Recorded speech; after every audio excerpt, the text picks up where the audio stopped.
예수님의 고난을 깊이 생각하는 이 3월달 둘째 주일을 맞이해서 오늘은 본문 말씀 가운데 보라 세상 죄를 지고 가는 하나님의 어린 양이로다, 이 말씀을 근거로 해서 이 시간에 증거할 제목은 어린 양을 보라, 말씀을 제목으로 증거하겠습니다. 이 말씀을 증거한 세례 요한은 예수님보다 6개월 전에 세상에 와서 예수님의 길을 예비했습니다.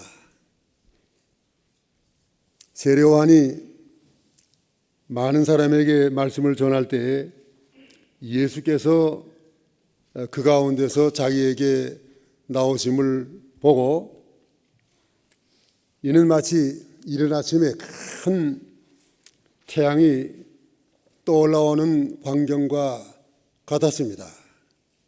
너무너무 놀라운 감탄사로서 요한이 보라 세상 죄를 지고 가는 하나님의 어린 양이로다, 이렇게 증거했습니다. 그 어린 양은 오늘 여기 1장 36절의 말씀을 보니까 그 예수의 다니심을 보고 말하되 보라 하나님의 어린 양이로다. 하나님의 어린 양은 예수님을 가리켰습니다. 그 예수님을 보고 요한은 보라는 말이 이대라 하는 말인데 거기에는 두 가지 뜻이 있습니다. 맨 먼저는 너무 하나님의 은혜가 감격해서 하는 감탄사입니다. 그 다음에는 주의를 집중시키는 격려사입니다. 이는 어린 양 되시는 예수님께서 우리 인류 역사상에 있어서 가장 위대한 분이시고 또 가장 위대한 일을 하셨기 때문에 이렇게 증거하셨습니다. 예수님께서 위대하신 분이고 위대하신 사역을 하신 그 증거는 세계 역사를 보면은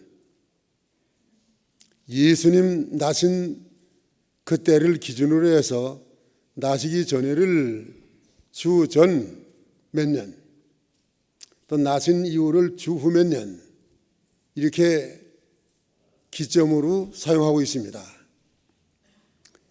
이 예수님이 나신 연대를 사용하는 것은 공산국가에서도 예수 안 믿지만은 사용하고, 또 불교민 나라에서도 그걸 사용하고, 또 이슬람교에서도 사용하고, 불교에서도 사용하고, 전 세계가 사용하는 것은 예수님이 위대하신 분이고 위대하신 사역을 하셨기 때문에 그렇게 예수님의 연대가 세계사의 기준이 된 것입니다. 그러면 예수님께서 어떤 위대한 사역을 하셨습니까? 어린 양의 위대한 사역, 오늘 세 가지 내용 증거합니다. 첫째로 어린 양의 위대한 사역은 세상 죄를 지고 가는 어린 양. 29절의 말씀 보면은 세상 죄를 지고 가는 어린 양이라고 그랬습니다. 이 세상, 하나님이 세상을 창조하셨는데 처음 창조를 하셨을 때에는 세상에 죄가 없었습니다. 죄 없는 세상, 얼마나 복된 세상이었는지 모릅니다. 하나님과 더불어 교통을 하고 또 아담이 부인을 볼 때 내 뼈 중에 뼈요 살 중에 살이라, 얼마나 다정했습니까? 모든 만물을 다 다스리고 지배하고 통치할 수가 있었습니다. 그렇지만은 이와 같은 죄 없는 세상에 한 사람으로 말미암아 죄가 들어왔다고 로마서 5장 12절에 말씀했습니다. 한 사람은 누군가 할 것 같으면은 그분이 바로 인류의 시조인 아담입니다. 아담이 선악과를 하나님이 금하신 것을 따먹음으로 말미암아 하나님 앞에 범죄하십니다.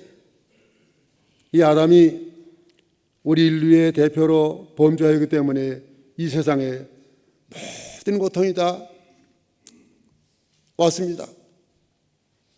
저주받은 인생이 되었습니다. 인간은 누구나 그 무거운 죄의 짐을 지고 지옥으로 향해서 다 멸망하게 된 것입니다.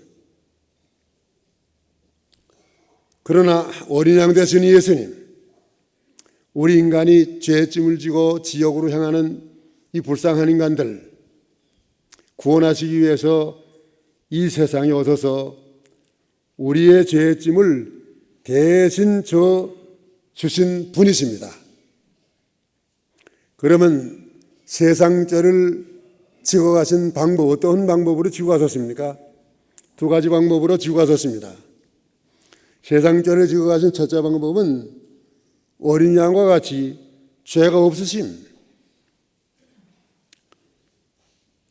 죄가 있으면 다른 사람의 죄의 짐을 절대로 지고 갈 수가 없습니다. 예수님은 어린 양과 같이 온유하신, 죄 없으신 그런 분이십니다. 예수님께서 죄 없으신 분이신 것은 베드로전서 1장 18절 19절 말씀, 너희가 알거니와 너희 조상의 유전한 망정된 행실에서 구속된 것은 은이나 금같이 없어질 것으로 한 것이 아니요 오직 흠없고 점없는 어린 양 같은 그리스도의 보배로운 피로 한 것이니라. 예수님에게는 점도 없고 흠도 없는 어린 양과 같은 완전 무결하신 분입니다. 어떻게 예수님께서 우리와 같은 육체를 가지셨지만은 완전 무결하게 이 세상에 오셨습니까?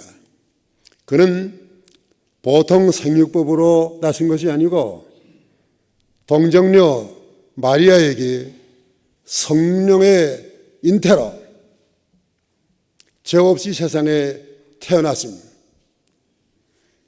그래서 모든 사람은 다 남자의 자손으로 세상에 나면은 남자의 그 첫 이름 라스 네임을 다 따라서 성을 따라 지을 이름을 짓지만은 예수님은 여자의 후손이에요. 여자의 후손을 나서서 예수님께서 세상에 33년 동안 사시는 동안에 시브리 4장 15절의 말씀을 보면은 우리와 같은 한결같은 시험을 받은 자로되 예수님에게는 죄가 없다고 하셨습니다. 예수님에게도 많은 유혹이 있었습니다. 예수님 40일 금식기도 하신 다음에 마귀가 와가지고 세 가지로 시험했지만은 예수님께서는 그 마귀의 시험을 다 말씀으로 물리치고 승리하시고 범죄치 않았습니다. 요한일서 3장 5절의 말씀 보면은 그에게는 죄가 없나니라. 죄 없으신 예수님, 우리의 죄짐을 대신 져줄 수가 있으신 분이십니다. 그래서 죄 없으신 예수님이 우리가 지어야 할 그 십자가, 무거운 십자가를 대신 지시고 골고다 산으로 올라가시면서 얼마나 쓰러지고 또 넘어지고 몇 번, 지금도 성지순례를 가게 되면 예수님이 십자가를 지고 가시다가 쓰러지신 곳 몇 곳을 이렇게 표시를 만들어 놨어요. 우리의 죄짐을 대신 죄 없으신 예수님께서 이렇게 지고 십자가를 지고 골고다로 가셨습니다. 그 다음에 세상 죄를 지고 가신 둘째 방법은 속죄의 양으로 대신 죽으심입니다. 민수기 28장 3절 4절의 말씀을 보면은 하나님이 성소에 하루 어린 양을 아침과 저녁으로 제물을 드렸습니다. 그 어린 양 제물로 드릴 때 그 제물을 가져온 사람들이 죄 없는 어린 양이 순전히 자기를 위해서 그렇게 죽는 것입니다. 그래서 저들이 그 자기를 대신해서 죽는 그 어린 양 너무너무 가엾어서 그 죄 없는 어린 양 머리에다가 자기들의 손을 얹고 눈물을 흘렸다고 그럽니다. 너는 아무 죄가 없지만은 넌 나를 위해서 죽는다. 그 어린 양이 누구신가 하면은 그 어린 양이 바로 예수님이요. 이사야 53장 5절 그가 찔림은 우리의 허물을 인함이요 그가 상함은 우리의 죄악을 인함이라. 그가 징계를 받음으로 우리가 평화를 누리고 그가 채찍에 맞음으로 우리가 나음을 입었도다. 예수님께서 우리 죄의 짐을 지시고 죽으심으로 우리가 모든 죄에서 구원받았습니다. 나음을 얻었습니다. 예수님께서 죄의 짐을 지셨다는 것은 우리의 죄의 짐을 들어서 완전히 다른 장소로 옮겨놓은 거예요. 우리가 상관이 없는데 옮겨놓았습니다. 그것을 미가서 7장 19절의 말씀 보면은 우리의 모든 죄를 다 발로 밟으시고 그걸 들어가지고 보이지 않도록 바다에 갖다가 던져 보이지 않게 버렸다고 그랬습니다. 우리의 모든 죄를 다 도말하신 예수님. 그렇기 때문에 예수님 십자가 죽으실 때 나도 같이 죽은 것입니다. 내 모든 죄가 다 옮겨진 것입니다. 예수님의 십자가의 피로 우리가 의롭다함을 받은 것입니다.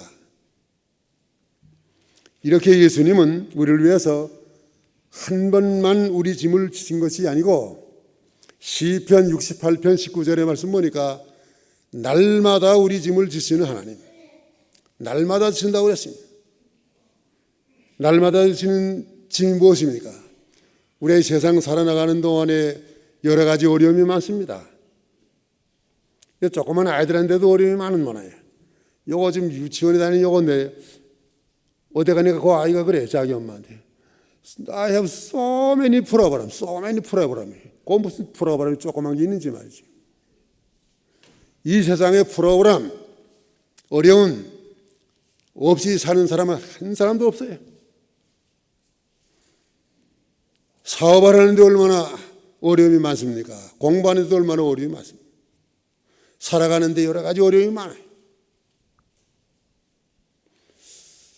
질병 많은 세상에서 질병 언제 우리에게 올르는지 오면은 그 짐이에요.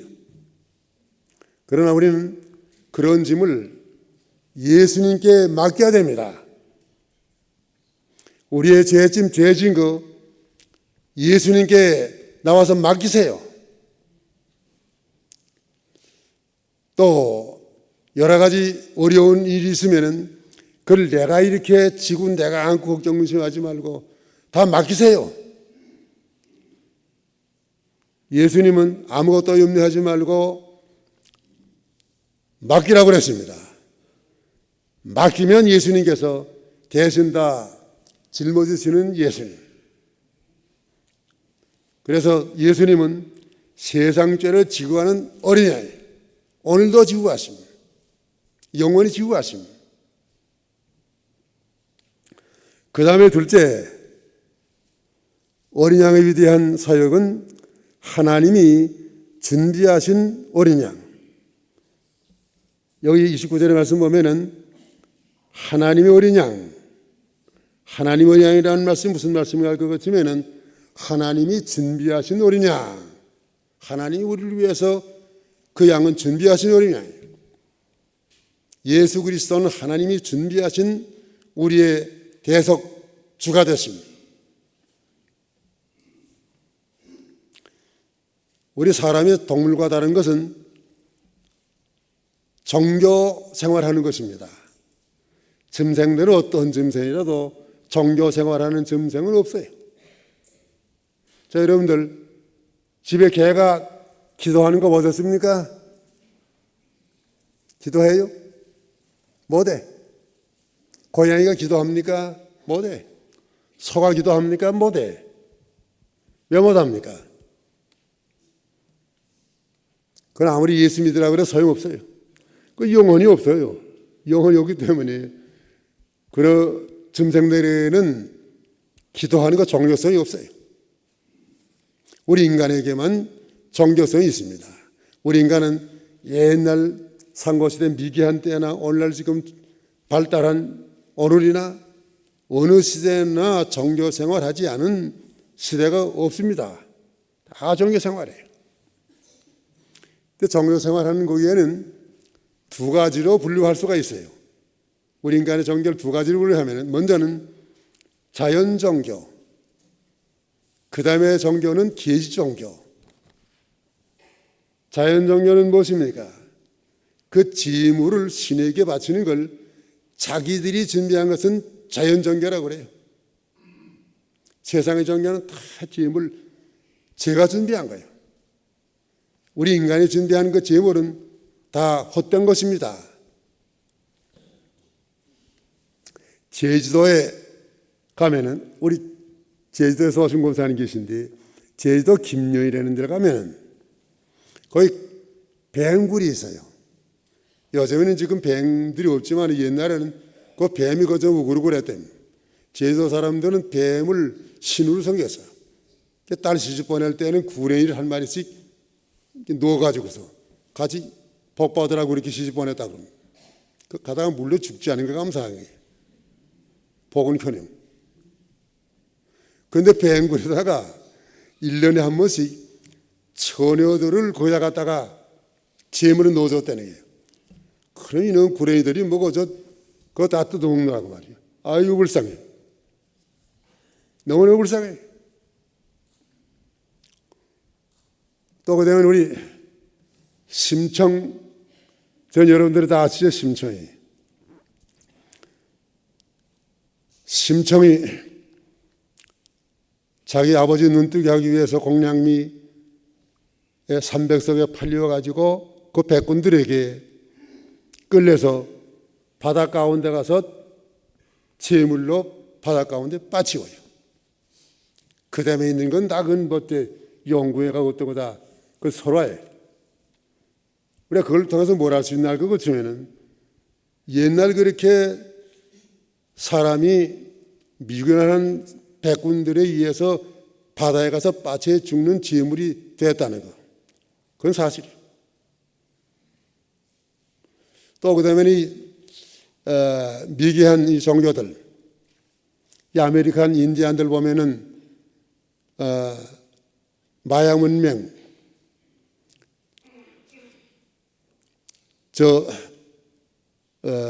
과테말라 가면 있어요. 거기다가 제단을 만들어 놓고 거기다 큰 이렇게 불을 가마해 놓고서 1년에 한 번씩 사람들을 잡아다가 제물로 바치는 거예요. 아유, 얼마나 불쌍해.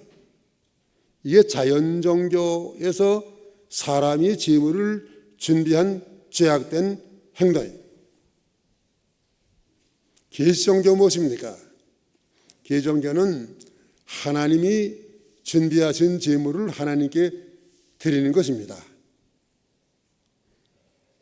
구약시대에 보면은 하나님이 준비하신 제물, 소나 양을 제물로 바치라고 해서 그걸 드렸는데 그때 그 소나 양은 죄를 속하는 제물이 못 돼서요. 왜냐하면 그것들에게는 영혼이 없습니다. 세상에 있는 모든 소나 양을 다 드려도 한 사람의 죄도 사하지 못해요. 근데 왜 드렸습니까? 예수 그리스도의 그림자로 드리겠습니다. 소나 양을 드리면서도 예수님을 그리스도를 바라보면서 드린 그 제물을 하나님이 받으시고 그 없이 드리는 제물 하나님이 안 받으세요. 소용없어요. 하나님은 제물을 준비하시는 하나님이세요. 창세기 22장 아브라함에게 하나님께서 독자 이삭을 제물로 바치라고 했습니다. 아브라함이 제물로 이삭을 바치기 위해서 이삭에게 장작을 지우고 또 불을 가지고 칼을 가지고 산에 올라가요. 이삭의 아버지 아브라함에게 하는 말이 뭔가 하면은, 아버지, 아니 장작과 불은 다 가져가지만은 재물이 왜 이렇게 없습니까? 그 아브라함이 한 말이 뭐예요? 하나님이 친히 준비하시리라. 하나님은 재물을 이렇게 준비했습니까? 그 이삭을 죽이려고 할 때 하나님께서 아브라함아 이거 죽이지 못하게 하고, 아브라함이 뒤를 돌아보니까 양 한 마리가 이게 풀에 걸려서 그걸 기다리고 있어요. 하나님이 예비하시냐. 여호와 이래.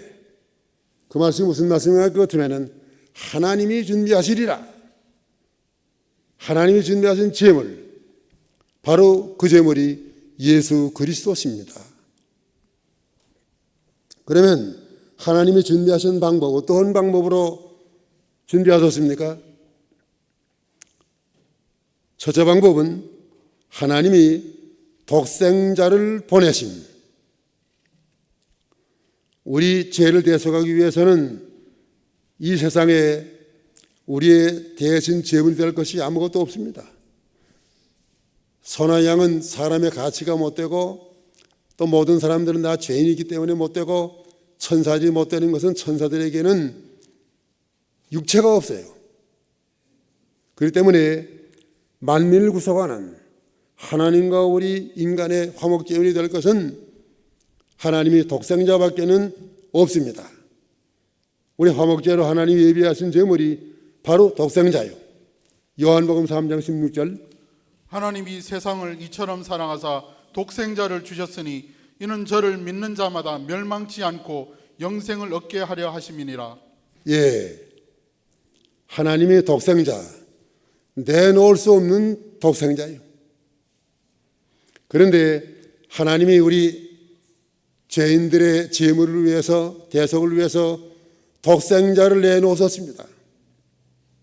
독생자를 주신 하나님의 사랑, 너무 놀라운 사랑, 다 우리가 평행할 수가 없어요. 하나님이 주신 그 사랑, 그 넓이와 길이와 높이와 깊이 어떻게 다 우리가 표현할 수 있습니다. 그렇기 때문에 로마서 5장 8절의 말씀 보면은 하나님이 독생자를 주심으로 우리에 대한 사랑을 확증하셨나니라. 얼마나 하나님이 우리를 사랑하셨으면 그 독생자를 죽는데 내어줄 수 있겠습니까? 놀라운 사랑. 그런데 하나님이 독생자를 주셨는데 무지한 세상 사람들은 그가 독생자인 줄 모르고 그리스도인 줄 모르고 그를 십자가 못 박아 죽였습니다. 거기에 대한 말씀이 마태복음 21장 34절 이하의 말씀 볼 것 같으면, 임금님이 타국으로 가면서 포도원을 농부들에게 맡겼습니다. 맡길 때는 잘 포도원 농사를 해서 씨를 제때 잘 바쳐라 하고서 농부들에게 포도원을 맡겼는데, 이제 포도 추수할 때가 되어서 그 주인이 종들을 보냈습니다. 세내라. 이 악한 농부들이 어떻게 했습니까? 세는 내지 아니하고 주인이 보낸 그 종들을 막 때리고 돌로 치고, 종들을 말이에요, 죽이고, 얼마나 이스라엘 백성들이 하나님 보내신 선지자들 죽이고 저들이 배척했습니다. 나중에는 포도원 주인이 내 아들을 보내면 저들이, 내 아들은 그래도 존경하고 아들에게는 그래도 세를 주겠지, 아들을 내줬습니다. 아들이 왔을 때 농부들이 어떻게 했습니까? 이거 아들은 장차 이 포도원을 다 맡아서 가질 상속자니까 이 아들을 죽여버리고 우리가 그 포도원을 차지하자. 그래서 이 아들을 끌고 성 밖으로 나가서 아들을 죽여버렸다고 그랬습니다. 이 악한 세상, 그 마지막으로 보낸 아들이 예수 그리스도예요. 예수 그리스도를 성 밖에 십자가 못 박아 죽임으로 인해서 그 포도원 주인이 어떻게 했습니까? 약한 농부들 다 멸했다고 그랬어요. 멸하고 그 포도원은 빼앗아 가지고 제때에 세를 내는 사람들에게 주었다 그랬어요. 유대인은 보내신 하나님의 아들 예수 그리스도를 십자가 못 박아 죽임으로 인해서 그 죄를 우리와 우리 자손들에 돌려달라고 하는 그 자기들의 고백대로 유대 사람들, 이스라엘 백성들은 주 70년에 망해가지고 얼마나 세계 만방에 흩어져서 짓밟힘을 당하고 멸시와 천대를 당하고 죽임을 당하고 독일에서만 해도 600만 유대인들이 학살당하지 않았습니까? 그 포도원 누가 주었습니까? 그 포도원이 오늘날 우리 교회의 하나님 교회입니다. 오늘 우리는 하나님의 크신 은혜로 하나님이 신 포도원 받고 이 포도원을 통해서 하나님의 뜻을 이루어가게 된 것입니다. 큰 은혜와 축복.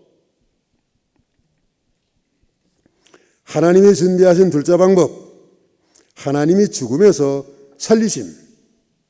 이 무지한 백성들 그리스도를 십자가 못 박아 죽였지만 하나님이 어떻게 하셨습니까? 만능의 하나님이 살려놓으심. 사도행전 3장 14절 15절. 너희가 거룩하고 의로운 자를 부인하고 도리어 살인한 사람을 놓아주기를 구하여 생명의 주를 죽였도다. 그러나 하나님이 죽은 자 가운데서 살리셨으니 우리가 이 일의 증인이로라. 하나님은 죽은 자 가운데서 살리셨으니 예수님을 3일 만에 만능의 능력으로 살렸습니다. 예수님이 살아나니까 예수님을 지키던 그 군대 무리들이 다 죽은 사람과 같이 다 나가 넘어졌습니다. 마귀가 예수님 십자가 못 박을 때 다 승리한 것 같았지만 예수님 부활하니까 마귀의 권세가 다 깨져나갔습니다. 예수님은 부활하심으로 말미암아 로마서 1장 4절의 말씀 보니까 하나님의 아들로 인정되셨으니 예수님 살아나지 못했다면 하나님의 아들로 인정 못 받습니다. 죽기만 해서 우리의 구주가 못 돼요. 베드로전서 1장 3절의 말씀을 보니까 부활하심으로 말미암아 우리를 거듭나게 하사 산 소망 있게 하시고 부활하신 능력으로 죽었던 우리 영혼을 살려놓았습니다. 예수님의 부활하신 능력이 오늘 우리 속에 와 있어요. 그 예수님 오늘도 죽은 자를 살려나가시는 예수님이 된 것입니다. 그래서 요한계시록 5장 9절 이하의 말씀을 것 같으면 죽임을 당했던 어린 양에 대해서 얼마나 감사와 찬송과 영광을 하나님께 천상에서 돌리고 있는 것을 볼 수 있습니다. 그 다음에 셋째로 어린 양의 위대한 사역은 보는 자를 구원하는 어린 양. 29절 보면은 보라 하는 것은 뭐냐 같으면 보는 자를 그 어린 양이 구원하신다는 뜻이에요. 3일 만에 부활하신 예수님, 많은 백성들을 사망에서 건져내심, 구원하심. 고린도전서 15장 22절의 말씀 보니까 아담 안에서 모든 사람이 죽은 것 같이 그리스도 안에서 모든 사람이 삶을 얻으리라. 예수님 살아시니 많은 사람이 그리스도 안에서 삶을 얻게 된 것입니다. 살리시는 어린 양, 누구나 다 살리는 게 아닙니다. 예수님을 살리시기 위해서 부활했지만은 누구나 다 살리는 게 아니고 보는 자는 살아요. 보는 것이 조건이에요. 보지 않는 자는 살지 못합니다. 그럼 우리가 예수님을 바라봐야 해. 어린 양을 바라봐야 해. 보라. 그러면 구원받기를 바라는 방법, 어떻게 우리가 바라봐야 됩니까? 구원받기를 바라보는 둘째 두 가지 방법이 있는데, 첫째 방법은 범죄함을 뉘우치고 회개함. 자기의 죄를 알고 회개함으로 예수를 바라봐야 해요.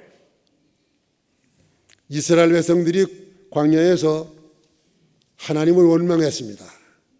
뭘 원망했나 알고 그치면은 아유 가도 길이 끝이 나지 아니하고 40년이나 헤매게 되니까 언제 끝날까? 또 매일 하나님이 주시는 만나가 거참 귀한 건데 매일 만나 똑같은 것만 먹으니까 아휴 애굽에서 그래도 뭐 부처도 먹고 마늘도 먹고 왜도 먹었는데 한 가지만 다 먹으려니 말이지. 그 원망했어요. 난 오늘도 그 만나 있었으면 좋겠어요. 만나 그 속에는 모든 영양이 다 있어요. 뭐 바이타민 뭐 무슨 바이타민도 뭐 종류도 많더라. 하나 필요 없어요. 여자들 요리할 필요 없어요. 아무리 요리 못하는 여자들도 만나만 먹으면 다 되는 거예요, 그죠? 그것이 얼마나 좋아요.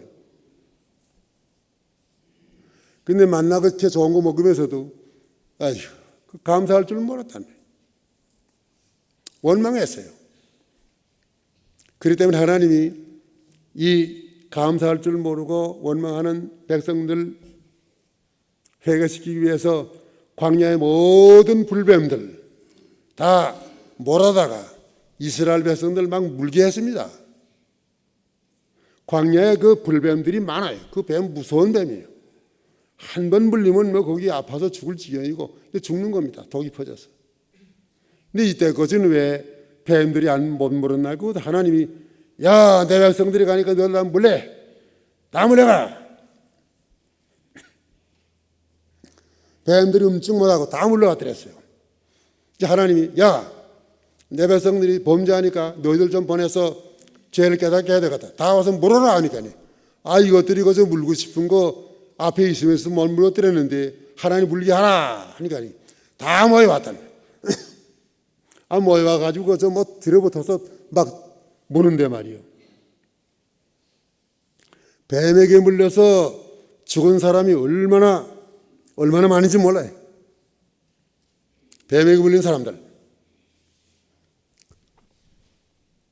고린도전서 10장 9절 10절의 말씀 보면은 저희들이 원망하다가 뱀에게 물려서 멸망했다 그랬습니다.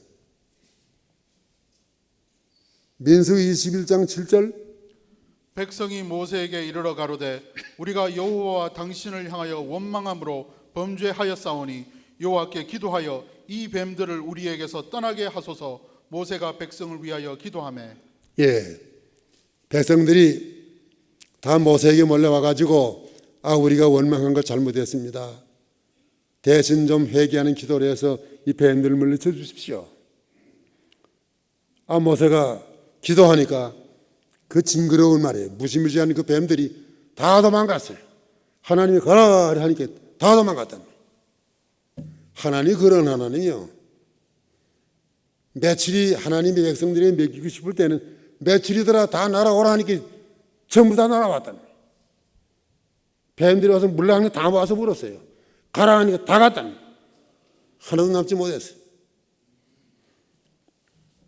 하나님이 원하시는 것은 죄를 깨닫는 것입니다. 그때는 마태복음 9장 13절에 말씀 보면은 예수님께서 내가 의인을 위해서 찾으러 온 것이 아니고 죄인을 부르러 왔노라. 자기의 죄를 깨닫지 못하는 사람, 자기가 의로운 줄만 아는 사람, 예수님하고는 상관이 없어요. 바리새인 교인들, 소유관들, 장로들, 자기의 죄를 깨닫지 못하는 사람들 다 구원받지 못하고 상관이 없었습니다.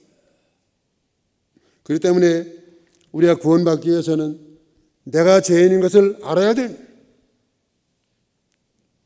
죄를 깨달으면 하나님께서 죄를 용서해 주시는 하나님이십니다. 죄 깨닫지 못하면 그 죄값으로 말미암아 영원히 지옥 갑니다. 지옥이 반드시 있습니다. 지옥이 없다면 오늘날까지 그 악한 사람들, 네로와 같은 사람들, 많은 사람을 죽인 스타린과 같은 사람들, 모택도이 같은 사람들, 김일성 같은 사람들, 오늘날도 어디 가서 놀뚝 부르고 살고 있을 거 아닙니까? 그들이 다 어디 갔나 하면 다 지옥 가서요. 틀림없어요. 죄를 깨닫고 예수께 나오는 사람은 죄 사함을 받습니다. 그 다음에 구원받기를 바라는 둘째 방법, 장대에 달린 놋뱀을 바라봅니다. 하나님께서 모세에게 백성들이 회개하니까 그러면 장대, 높은 장대를 하나 세우고 그 끝에다가 놋뱀, 구리로 뱀을 만들어 가지고 이렇게 달아 높이 해가지고 누구든지 뱀에게 물린 사람은 다 이 놋뱀을 바라보라 그랬습니다. 이게 과학적으로 그게 있을 수 없는 거예요. 그 놋뱀이 뭐 이게 그거 바라봤다고 낫겠나 말이에요. 그래서 뭐 공부 좀 했다는 사람들, 이런 사람들은 그런 거 미신 같은 말 난 안 듣는다. 그거 바라봤다고 뭘 왜 살겠냐고. 안 바라. 바라보지 않은 사람은 다 죽었어요. 그저 바라보라 했으니까 순종하는 마음으로 바라본 사람들은 바라보는 즉시 다 나았단 말이에요. 그 구리뱀을 바라보는 즉시 이때까지 그저 아파서 쓰레기가 죽을 지경의 고통이 싹 나았단 말이에요. 모든 허물이 다 싹 나왔어요. 그 장대는 무엇입니까? 높은 장대는 예수님의 십자가요. 구리뱀은 무엇입니까? 구리뱀은 예수님의 그림자예요. 민수기 21장 8절 9절 여호와께서 모세에게 이르시되 불뱀을 만들어 장대 위에 달라 물린 자마다 그것을 보면 살리라. 모세가 놋뱀을 만들어 장대 위에 다니 뱀에게 물린 자마다 놋뱀을 쳐다본즉 살더라. 이것이 놋뱀이 예수 그리스도에 대한 그림자라는 건 요한복음 3장 14절 15절의 말씀을 보고 치면은 거기에 여기 모세가 광야에서 뱀을 든 것 같이 인자도 들려야 하리니 이는 저를 믿는 자마다 영생을 얻게 하려 하심이라.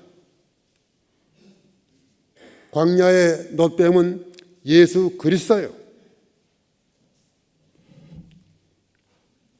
요즘에도 병원에 가게 되면 병원의 표시가 다 뱀으로 되어 있어요.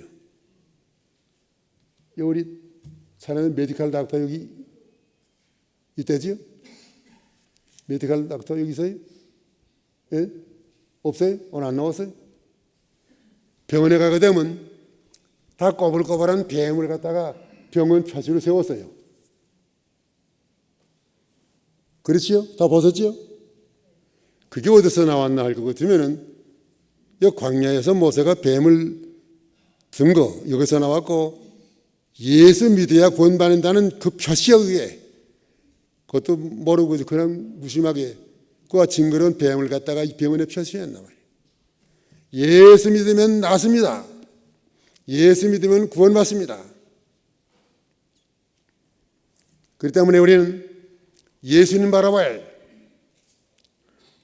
누구한테 조금 무슨 일로 인해서 마음에 상처받았습니까?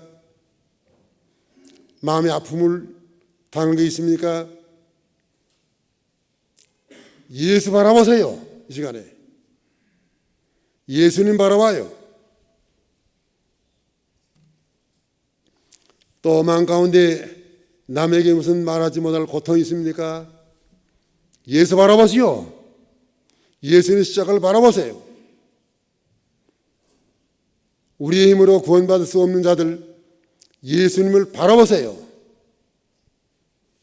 그러면 하나님이 만능으로 우리를 그 고통 가운데서 건져 주실 것입니다. 예수님과 함께 십자가에 못 박혀 처형당하던 강도, 일평생 강도직만 해가지고 처형당하던 그 자리에서 그가 옆에 가운데 십자가에 달린 예수를 바라봤습니다. 바라보는 즉시 예수님께서 무엇이라 하셨습니까?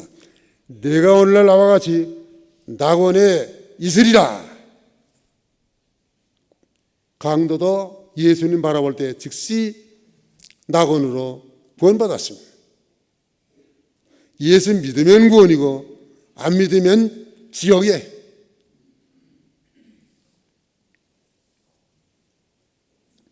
이제 말씀 정리하고 마쳐야 되겠습니다. 오늘 세상죄를 지고 가는 하나님의 어린 양을 보라. 한번 따라해서요. 세상죄를 지고 가는 하나님의 어린 양을 보라. 오늘 어린 양의 위대한 사역 세 가지.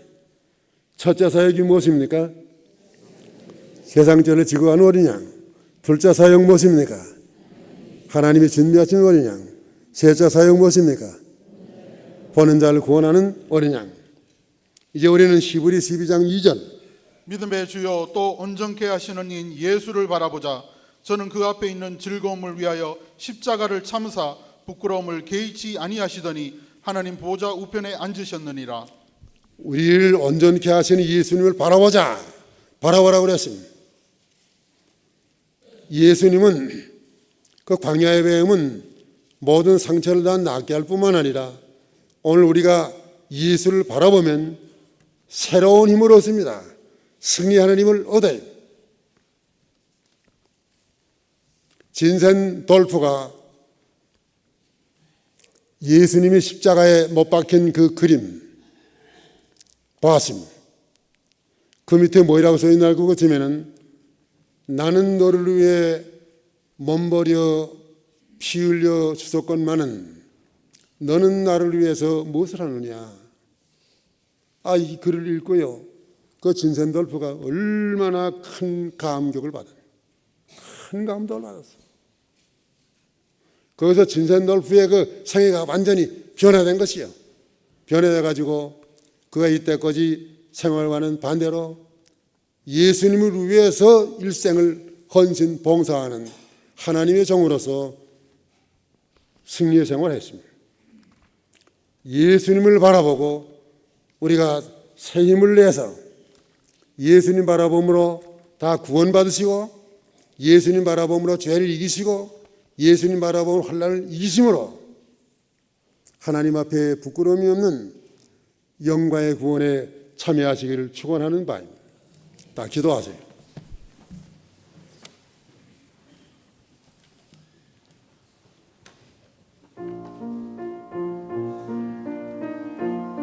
그 기도하실 때 자기가 기도하는 그 음성이 자기 귀에 들리도록 해야 돼요. 가만히 이렇게 묵상만 하는 게 아니에요.